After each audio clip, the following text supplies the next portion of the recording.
prime minister and you're working with Donald Trump, and how would you negotiate these trade deals so that it would actually be both beneficial for both of them? Because it looks like he's taking some hostile action. Yes. So I said, thanks for your question. I said that during the negotiation for the all free trade agreement with US, we don't have the best deal for our country. We still have tariff on aluminum and on steel. Why?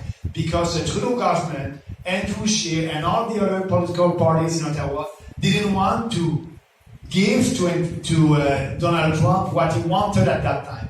He wanted his producers, dairy producers, poultry producers, and eggs producers to be able to export their products here in Canada.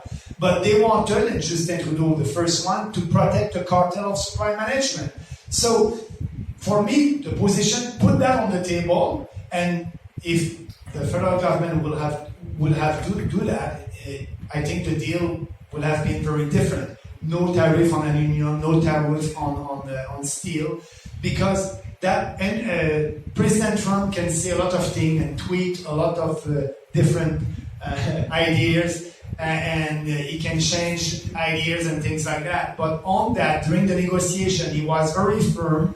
He said, I want you to abolish your cartel of supply management. And Justin Trudeau said, no, no, no, until the end. And that's why we don't have the best deal. So my position would be to put that on the table and be sure to have a better deal than the deal that we have right now. But that being said, as a member of parliament, I will vote for that free trade deal because it's better to have this deal than no deal.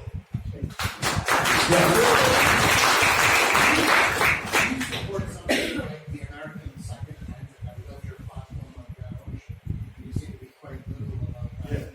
Second Amendment specifically arms citizens to protect themselves against a tyrannical government.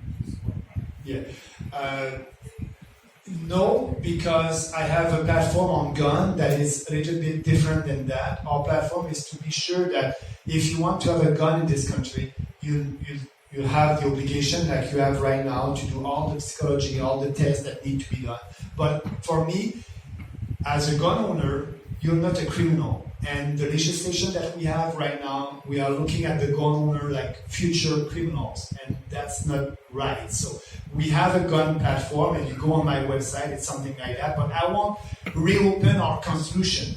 You know, our position. It's all about respecting the constitution. I want to reopen. Somebody asked me the question. The Queen, she's the head of the state. So do you want to have a real republic? And no, I like that system. I don't want to, if you reopen the constitution, we'll be busy to have discussion with every province, every special interest group. We don't have time for that. So putting a right to own gun in our constitution, you need to reopen the constitution. I think we can do something a little bit like that by changing the rules and the regulation that we're having at the federal level on guns right now. I don't remember pretty well my gun platform because I'm not a gun owner.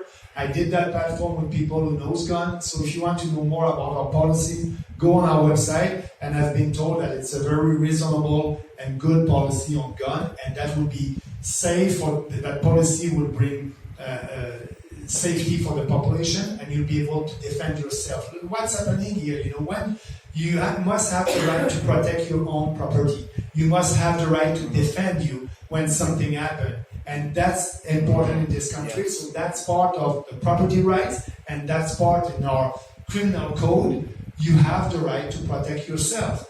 And that must go on in this country. We must not, when you're waiting for the RCMP to come in your communities, and that will take 15 minutes, and somebody is coming on your property, you must be able to use the reasonable forces to defend yourself, and that's part of who you are.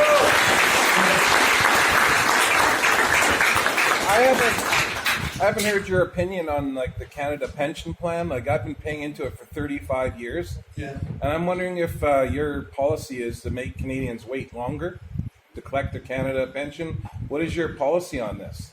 We don't have any policy on that. That's a good question. I'll look at it. because your question is when the Conservative Party of Canada was in power, Yeah. we increased that by 65 years to Yeah. 67, I think, and the Trudeau government went back to 65. That's right. We need to look at the budget. We did that at that time when I was Conservative to be sure to be able to balance the budget.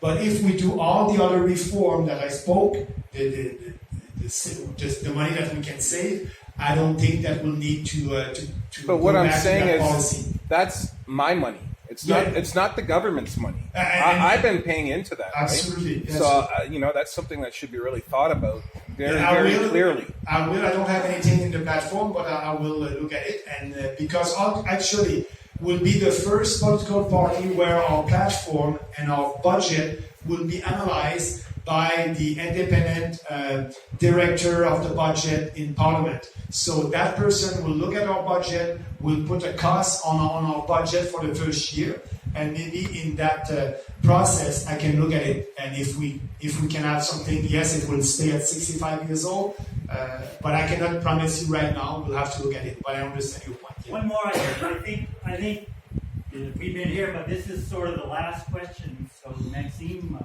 Yeah. Yes, go ahead. I shared a story earlier with everybody that you guys are probably familiar with. My life was turned upside down because I was accused of, among other things, being a white supremacist.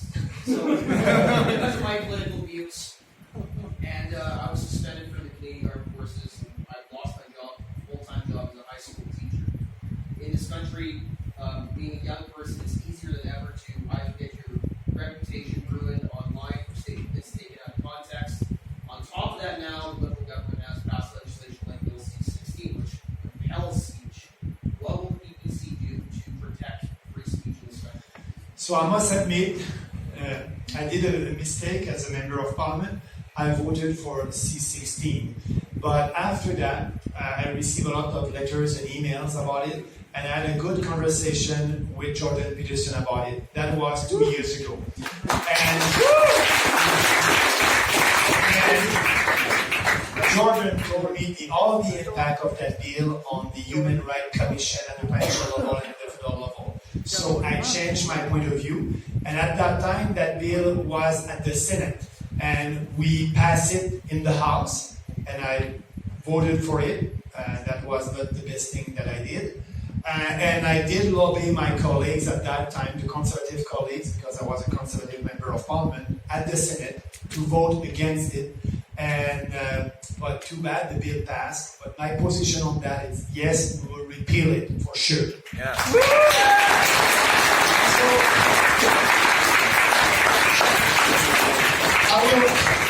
I will stay with you a little bit, so we'll have time to chat. But I want to thank you very much. You first of all, sorry that I was so late. It's about but I don't blame Air Canada because it's what happened yesterday about all the planes that are not flying. So that was, I understand that. But sorry about it. But I'm very pleased that you are still here. Thank you for being here and giving you your time. And if you have any questions about the platform, don't hesitate to go on the website, peoplespartyofcanada.ca, read about it.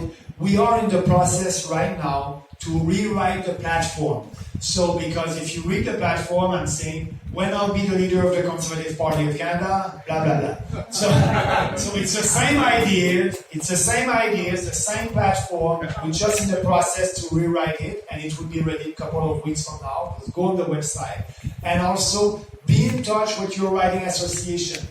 We are in the process to approve all the writing association, and next week, we'll ask you guys to find the right candidate in your riding, and we count on you. So that's an important task, but also I want to let you know, the 1st and the 2nd of June this year, we will have a conference in Ottawa at the Shaw Center, downtown Ottawa, for our riding executive, EDA's executive, and our candidate. It will be a kind of a conference. We'll have Election Canada that will be there to train us on the new electoral law. We'll have also training on the platform. We'll have training to be ready for the election. It will be a kind of a conference training. that will do the Saturday the 1st of June and Sunday the 2nd of June.